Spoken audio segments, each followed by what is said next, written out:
My sister and I have always been mistaken as twins. I'm 19 and she's 16, but we have the same height, skin tone, and similar voice. She also has a habit of being a copycat, from the way I dress to hobbies, even piercings. I know it's cute if you look at it from the outside, but sometimes it gets annoying. Like, yeah, we are quite close too, but why does she always happen to pick up everything I pick up? One afternoon, I was tidying up some costumes in my college showroom and found a rather cute brown and pink wig. It looks like a mushroom. I put it on, think it looks rather funny, so I snapped a picture and posted it to my Instagram. I received a text from my sister asking if I really cut my hair. I didn't mention it was a wig. While I somewhat have a feeling that she might copy that too, I lied and replied yes. I came home that weekend and lo and behold, my sister emerged with the same silly brown and pink bob cut, except this one is on her permanent hair. She was surprised that I arrived with my hair still long, then realized that I lied to her. She was furious that she had to cut that silly hairstyle because she thought I had it. Our parents think that it's a really bad joke and wanted me to cut my hair too to make it up to her. So am I the asshole for telling my sister I cut my hair when I really didn't? Have you let anyone borrow your phone before? One woman let her son borrow her phone, but she could have never expected the terrifying things she saw after she got her phone back. So this woman got her new phone and she put it on the kitchen counter and went to watch some TV. That's when her son came in and asked if he could borrow the phone to play with it. The woman didn't think much of it at first, so she agreed, but she could have never known that this would lead to a terrifying discovery. When it was nighttime, she got ready to tuck her son into bed, so she went upstairs to his room, but he wasn't there. Then she ran over to her room and saw him sleeping on her bed with the new phone in his hand. She felt relieved, so she took her phone back and started looking through it. At first, nothing was out of the ordinary. She saw her background had changed, but it wasn't until she saw the photos that she found the horrifying surprise. There were many new photos on her phone that her son took around the house. The front door, the kitchen, and even photos of her taken from the back when she was watching TV. She started deleting these photos until the last one caught her eye. Instantly, she turned around, terrified. It was a photo of her son sleeping in her bed, but it was taken by someone else, someone standing above him, and on the edge of the photo was half of a stranger's face. I told my husband I was going to be at the spa all day long. I wanted to see if he was going to bring the neighbor around to cheat on me some more. When I got in the car to leave, I get a message that he sent to the neighbor. Like I said, I had planted an app in his phone, so I was receiving all the messages he was sending and receiving. And of course, he sends her a message saying, hey, my wife's going to be at the spa all day. We're free. And she replies saying, perfect, I'll come over. My stomach dropped. I drove around for a bit and waited for her to get to my house. Then I see she sends him a message saying she's there. That was my cue to go back to my house to catch him in the act. I race back and enter the house super quietly. I go into the living room and don't see anything, so I assumed they were in our bedroom. I go up to the bedroom and no one's there. And I see they're in the backyard in the pool. I pull out my phone and press record. I run downstairs and I surprise them in the act. They were both naked and my husband jumps out of the pool and wraps himself in a towel. Our neighbor stays in the pool. My husband says, I was gonna tell you, I swear. It gets worse. Part 3 is up.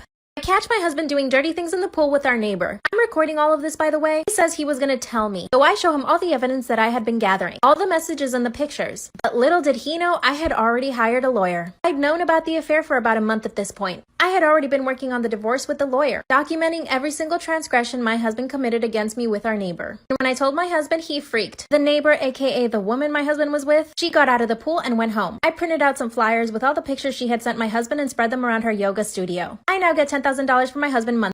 This is why you should never talk to strangers in an elevator.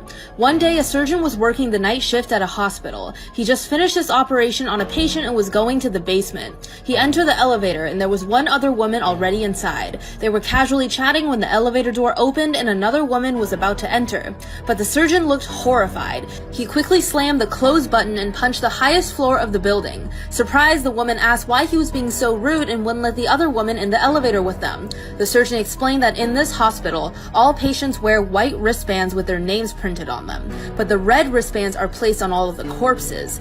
The surgeon then looks to the woman in the elevator with him and says, that was the same woman I just operated on. She died on the operating table. Didn't you see the red wristband she was wearing? The woman in the elevator with him just smiled, raised her arm and said, you mean like this one? If you ever want to wear a wig, don't do what she did. Talia bought a wig one day that didn't fit, but instead of returning it, she did something that quickly became terrifying. She came up with an unusual idea. This was her first mistake. She searched for ways to alter the wig herself. Then she went into her mother's room, took out a sewing kit, and began working. But Talia actually decided to put the wig on first and sew it in front of a mirror. She thought this would make sure the size was perfect. Afterwards, she was actually really satisfied with the result. Then that night, Talia went to take the wig off, but the wig seemed to feel much tighter than before. But she had school early tomorrow, so with one pull, she took the wig off. Then Then without looking, she put it in her closet. That night, she woke up to a wet sound ringing in her ear. She tried to go back to sleep but realized that her dog had come onto her bed. She pet her dog and went back to sleep. It wasn't a big deal. But the next morning, she noticed something strange in her closet. The wig didn't look the way it did before. It was covered in pieces of blood and skin. Then Talia went into the bedroom and turned around. She realized that she had sewn her own scalp into the wig, then ripped it off. In the back of her head, she could see her own skull. Then she realized why there was a wet sound ringing in her ears last night, and she began Story time about how I got a bloody nose on a Tinder date. I met a cute guy on Tinder who was 7 years older than me. He wanted all the same things I did in a relationship, so we decided to meet up. He was sweet at first, but then he started drinking and his friends started to wish me good luck. Let me just say that I'm 110 pounds and he was a 230-pound bodybuilder. He started to get super sexual, touchy, and aggressive. He would grip my leg so hard that it bruised and bite my neck hard enough to where it turned red and had teeth marks. It all really hurt, but I'm kind of into that stuff, so I rolled with it. Then when we went to the bar, he snorted some stuff and it escalated. He dragged me into the bathroom at the bar, even though I said no. He pinned me to the wall by my throat and smacked me across the face, asking me if I liked it. I felt something drip from my nose and my face stung, so I shoved him off of me and checked the mirror. I had a handprint on my face and a bloody nose. He followed right behind me and Story time about how my fiance broke off our wedding because of my best friend. My fiance and I had been together for 2 years, but my best friend and I had been friends for over 8 years, so I trusted her with my life. When my fiance and I met, she approved and she loved him. She was always looking for a new relationship because she could never commit to anyone. Eventually, I started feeling like she was envious of the relationship because I had found someone that I truly loved and that wanted to marry me. On the other hand, she was a serial dater and went out with so many guys she couldn't even keep track. One night we had a double date and she brought this new guy she met. Throughout the whole date, my fiance and my best friend were hitting it off, talking, making jokes, and I was actually really happy because I was happy they got along. Her date even noticed this and commented about how we should switch dates. I thought it was so funny. Well, little did I know that after that night, they actually started texting every once in a while. Inside jokes and memes, stuff like that. I did know about it and I thought it was really cute and I was so happy that they were getting along. After all, she was going to be the godmother of our future children. One day I saw she sent him a picture through text message. You'll never guess what I found. Come back for part 2. Part 2. So I noticed my best friend sent my fiance a picture and he was in the bathroom, so I went ahead and opened the picture. You guys, it was a selfie of her wrapped in a towel fresh out of the shower. So of course I show it to him and he's like, oh my god, why would she send that? He totally played it off like he had no idea why she would send that to him. So I call my best friend and I say, hey, did you just send my fiance this picture? She hesitated for a second and then she's like, oh my god, please don't tell me I sent him the picture by mistake. And I was like, yeah, you sent him a picture of you in a towel. And she said, I'm so mortified, I'm so sorry, I meant to send it to somebody else. And then she's like, you believe me, right? And part of me didn't want to, but part of me had to. I couldn't believe that my best friend would do that, so I said, yeah, of course I believe you. And she completely changed the subject and told me about the guy that she was currently seeing who she actually meant to send the picture to. A few weeks passed by and my fiance says he has to go on a work trip. Weirdly enough, she said she was going to go on a trip with a guy that she had just met. I asked her to meet the guy before they actually went on a trip and she said no because he's really shy. Can you believe they went on this trip together? Come back for part 3. Part 3. So my best friend and my fiance go on a trip by themselves behind my back. The whole time they were on their trips, I thought he was on a work trip and I thought she was with some dude. Because of the time difference, my fiance kept saying that he couldn't FaceTime, so we would just talk on the phone. The conversations were really short and he was acting really strange. He told me he was on a work trip to London, and because the whole thing felt so strange, I decided to call his mom. So I call her and I'm like, hey, where did he travel to again? And she replied, Aruba. I didn't say anything to her and I just got off the phone. I knew he was lying. And I knew my best friend was in Aruba. I connected the dots and realized they were both on a vacation together. The day that he was supposed to fly in, I showed up to the airport knowing that he was coming from Aruba. And I see them walking out to arrivals hand in hand. They saw me right away, and my best friend literally ran away. That's when he told me that he no longer wanted to be with me and that he wanted to be with my best friend. I had already paid for the wedding. He was such a coward. 2 months later, I found out she cheated on him, and he came back to me. I said no.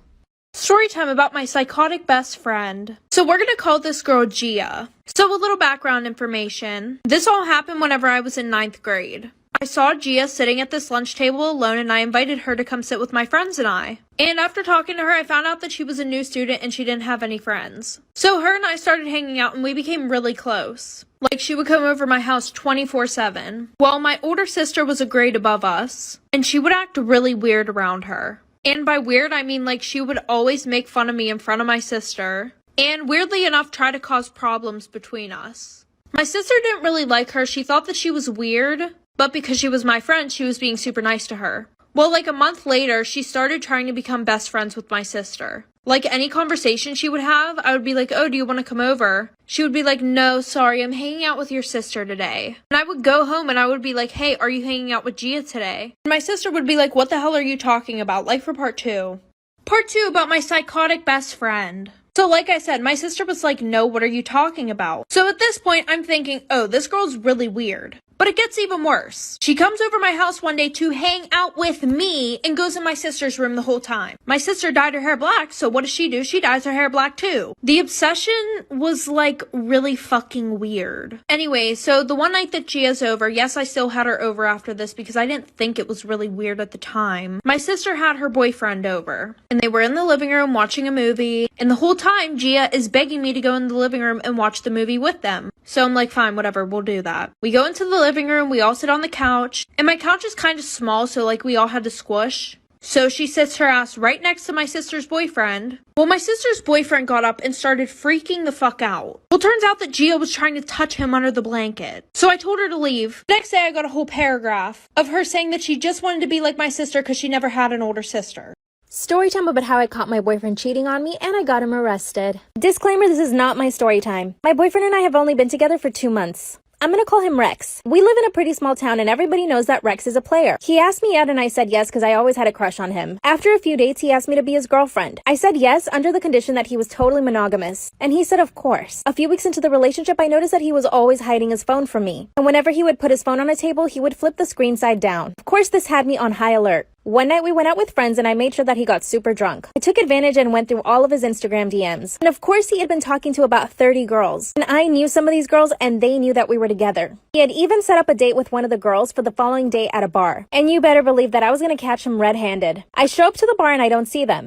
I go back to the parking lot and there he is in his car making out with this girl. I knock on the window. Part 2 is up. My boyfriend is in his car making out with another girl. I caught them red-handed. Disclaimer, this is not my story time. My boyfriend Rex quickly puts on his shirt, and the other girl puts on her shirt too. I try to open the door, but it's locked. And to my surprise, my boyfriend gets mad at me and asks me what I'm doing there. So of course I say to him, what are you doing here? That's when he finally gets out of the car, and he tells the other girl to stay in the car. I told him that he had promised to be monogamous. That's when he said that I was crazy and that he had never promised that, and that he had no intention to be serious with me. Then he said that I made that entire conversation up in my head. And then he told me to leave. I was so shocked. I couldn't believe what he had just said to me. The girl gets out of the car and she actually apologizes to me. And she told me that Rex had told her that he was single. Then Rex lunges at her, starts pulling her hair, and pushes her to the ground. Part 3 is up.